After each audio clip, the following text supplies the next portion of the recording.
Hello guys, welcome back to the channel. In today's video, I'm going to show you how you can get seed rain weather and grow a garden game of Roblox new Christmas update.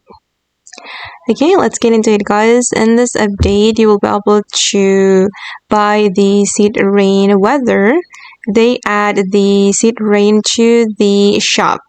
Go to the shop and just scroll down and you will find the seed rain.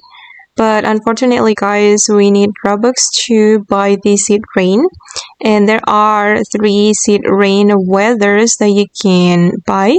The first one is the Mythic, and the second one is Divine, and the last one is Prismatic. And it will help you to get the seeds according to its category. For example, this prismatic seed rain will give you the giant pine cone, and then the elder strawberry, and so on. And yeah, it's cool, but yeah, we need to buy Robux guys to get all the seed rains.